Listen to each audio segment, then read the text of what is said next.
여러분 안녕하십니까? 뉴스투데이 제주입니다. 정부가 다음 달부터 중국으로부터의 입국자에 대한 입국 후 PCR 검사 의무를 해제하기로 했습니다. 또 인천공항으로 제한했던 입국도 다른 공항까지 확대하기로 해 제주 지역 관광업계의 기대감도 커지고 있습니다. 김하은 기자입니다. 중국인 관광객으로 북적였던 제주시 연동 누에마루 거리. 코로나19로 중국인 관광객의 발길이 끊기며 거리는 텅 비었습니다. 하지만 중국발 입국자에 대한 정부의 방역 완화 조치가 발표되면서 주변 상인들은 벌써 기대감에 부풀어 있습니다. 다행히 중국인 관광객이 풀리면 그래도 장사에 굉장한 부분을 차지하고 있어서 저희도 되게 기대를 하고 있고 많은 도움이 될 것 같아요. 정부는 다음 달 1일부터 중국발 입국자에 대한 입국 후 PCR 검사 의무를 해제하고 인천공항 외에 다른 공항을 통한 입국도 재개하기로 했습니다. 중국발 입국자 양성률이 0.6%로 한 달 전 18%대보다 크게 떨어지고 국내 감염자 수도 크게 줄며 방역 상황이 나아졌기 때문입니다. 중국의 코로나19 상황은 안정화 단계로 중국, 홍콩, 마카오 출발 입국자들에게 적용하고 있는 조치들도 완화하기로. 코로나19가 발생하기 전인 2019년 제주를 찾은 중국인 관광객은 100만여 명에 달했지만 이후 3년 동안 자취를 감추었습니다. 하지만 중국인에 대한 단기 비자 발급 재개와 이번 완화 조치까지 나오면서 중국인 관광객을 유치하려는 관련 업계의 대응도 분주해지고 있습니다.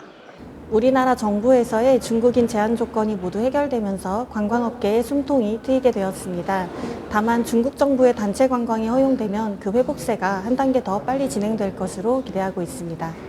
다음 달부터 제주로 오는 중국 직항 노선이 재개되면서 침체됐던 지역 관광 산업이 활력을 되찾을 수 있을지 주목됩니다. MBC 뉴스 김하은입니다. 제주 농업은 해마다 과잉 생산과 가격 폭락, 그리고 산지 폐기라는 문제가 되풀이되고 있는데요.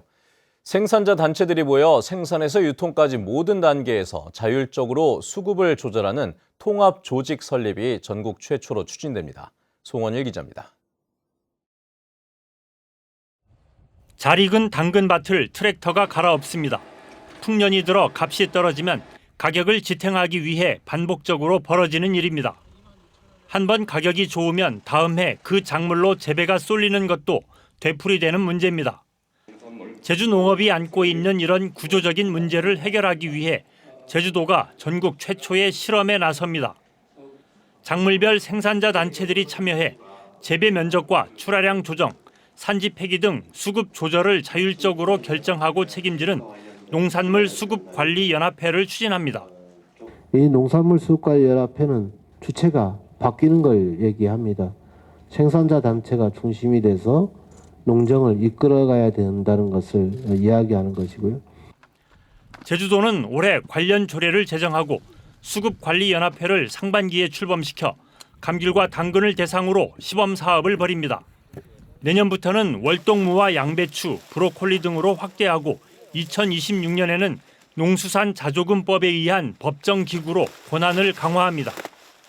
이를 뒷받침하기 위해 농업관측 공공데이터센터를 설립해 작물별 재배 면적과 생산량 예측을 위한 기초 자료를 제공할 계획입니다. 수확량이 얼마만큼 되고 또 우리 출하량이 얼마만큼 되고 이제 모든 것이 이제 우리 빅데이터를 이제 누르면 앞으로 농산물은 수급 안정이 될 거라고 저는 예측하고 있습니다. 수십 년간 이어진 관 주도의 농업 정책을 민간에 맡기는 새로운 시도가 제주 농업의 고질적인 문제를 해결할 수 있을지 주목됩니다. MBC 뉴스 송원일입니다. 이달 말 북부광역환경관리센터 폐쇄로 노동자 56명이 해고를 앞두고 있는 상황인데요. 제주도 인권위원회가 북부광역환경관리센터 노동자 56명에 대해 제주도가 직간접적인 고용에 나서라고 권고하고 또 민간 위탁사업 전반에 대한 제도를 개선하라고 요구했습니다. 박주영 기자입니다. 제주도청 앞에 100일 넘게 자리 잡은 천막 농성장. 이달 말이면 일자리를 잇는 북부광역 환경관리센터 노동자들이 대책 마련을 요구하고 있습니다. 이 노동자들이 제주도에 진정서를 제출한 지 석 달 만에 권리보장 권고안이 채택됐습니다. 제주도 인권보장 및 증진위원회는 노동자 56명이 공공성이 강한 환경사업에 고용돼 공공서비스를 제공해온 사실이 충분히 인정된다며 제주도가 직간접적인 고용과 함께 생계비 등을 지원하라고 권고했습니다. 또 노동자와 제주도, 고용업체 등 3자가 참여하는 협의체를 구성할 것을 주문했습니다. 실업으로부터 보호받을 권리를 보장하기 위한 노동자, 위탁자, 수탁자 간 3자 참여 협의체 구성과 논의를 통해 구체적인 대책을 마련하기 바람. 위원회는 제주도에 300여 개가 넘는 민간 위탁 사업장 전반에 대한 재검토를 요구했습니다. 공공성이 강한 민간 위탁 사업의 경우 제주도가 직접 고용하고 비정규직 노동자들을 정규직으로 전환하는 게 바람직하다는 겁니다. 도에서 민간 위탁을 운영함에 있어서의 나아갈 방향 이런 부분들이 조금 더 많이 추가되었다. 그래서 그런 부분에 있어서도 어느 정도 이제 의미가 있지 않는가. 그러나 이번 권고안이 빛을 발했다는 비판도 나옵니다. 이미 지난 14일 오영훈 지사가 농성장을 방문해 약속한 내용에서 큰 변화가 없기 때문입니다. 노동자들이 지속적으로 고용을 계속 빨리 할 수 있게끔 노력하는 모습을 도에서도 빨리 더 이제 많은 모습을 보여줬으면 하는 바람입니다. 이제 공을 넘겨받은 제주도가 앞으로 어떤 실질적인 대책을 마련할 수 있을지 지역사회의 관심이 모아집니다. MBC 뉴스 박주연입니다.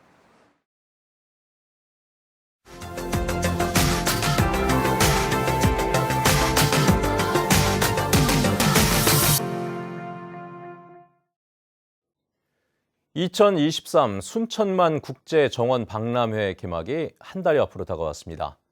이번 박람회의 목표 관람객 수는 800만 명. 이 가운데 외국인이 32만 명이라고 하는데요. 명실상부한 국제 행사로 개최하기 위한 해외 홍보와 마케팅 열기가 뜨거워지고 있다고 합니다. 여수 MBC의 최우식 기자입니다.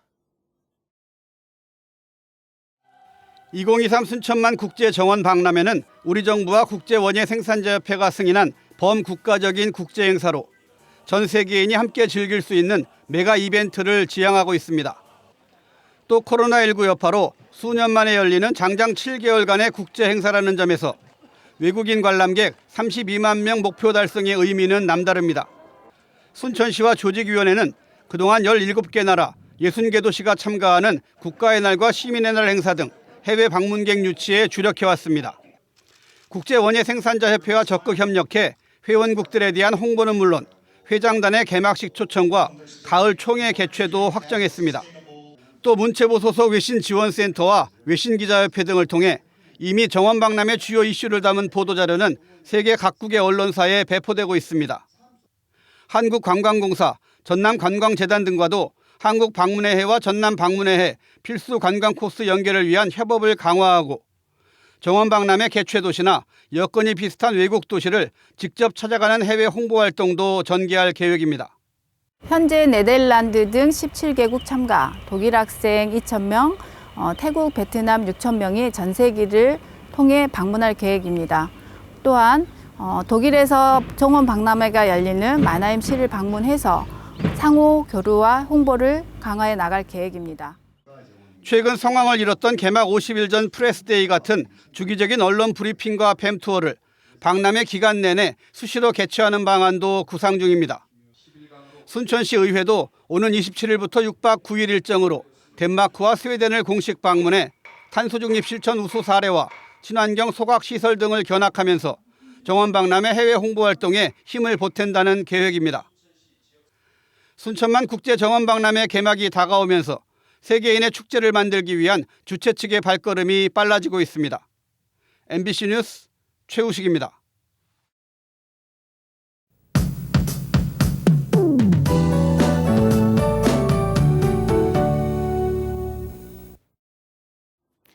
밤사이 내린 비로 땅이 젖어 있습니다. 현재 기압골이 동쪽 해상으로 빠져나갔지만 아침까지 비가 오는 곳이 있겠고요. 산지에는 눈이 가끔 날리겠습니다. 산간 지역에는 구름도 낮게 껴있어서 가시거리가 200m 미만으로 무척 짧은 상태입니다. 현재 산지 현재 산지 어리목의 가시거리는 50m가 채 되지 않은 상태인데요. 오전까지 안개가 쉽게 솟아되지 않겠습니다. 안개 등 켜시고 교통안전에 유의하시기 바랍니다. 비는 늦은 밤부터 다시 내리기 시작하겠습니다. 제주 산지에는 기온이 낮아서 1에서 5cm 정도의 눈이 내려 쌓이겠고요. 그 밖의 지역은 내일 아침까지 5mm 미만의 비가 예상됩니다. 참고하시기 바랍니다. 오늘 낮 동안 하늘빛이 흐리겠고요. 공기는 깨끗하겠습니다. 자세한 기온 보시면 현재 기온 대부분 지역 7도 안팎을 보이고 있습니다. 남부 지역 9도고요. 산지 성판악은 1도로 시작하고 있습니다.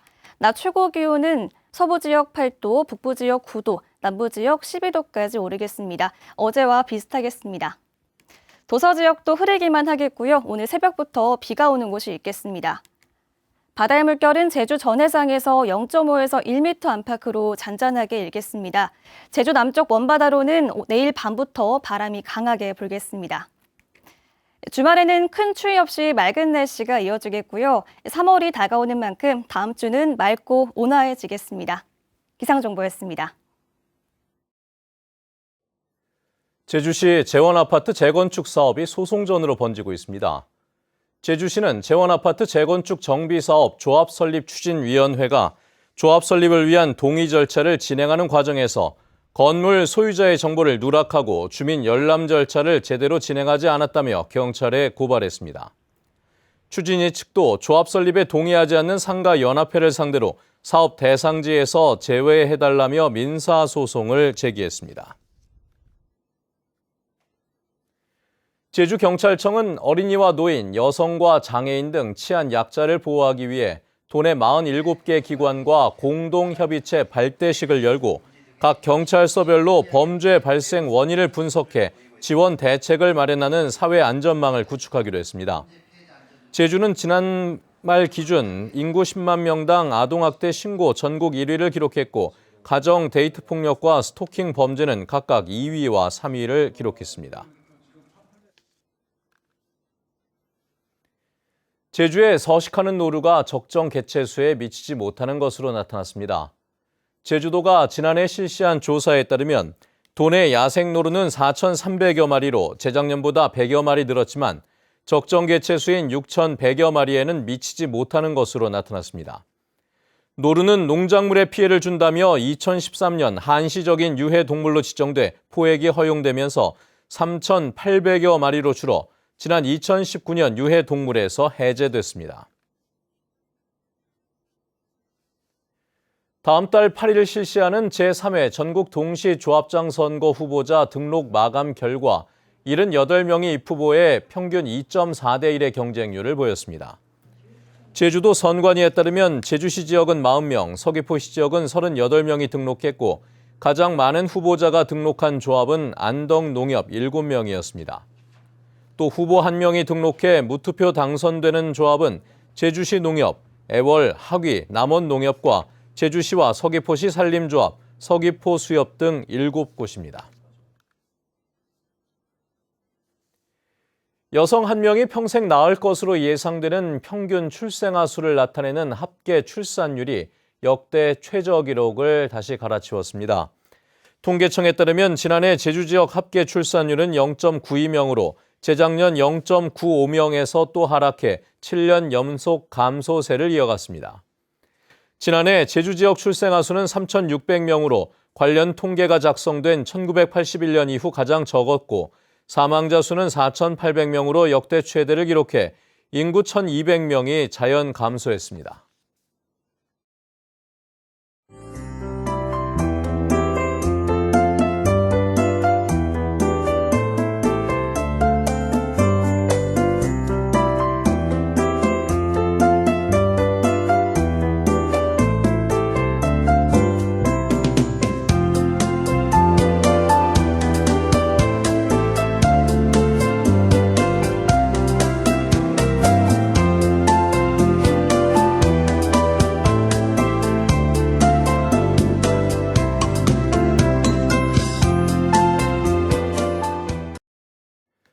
네, 뉴스투데이 제주를 마칩니다. 시청해주신 여러분 고맙습니다.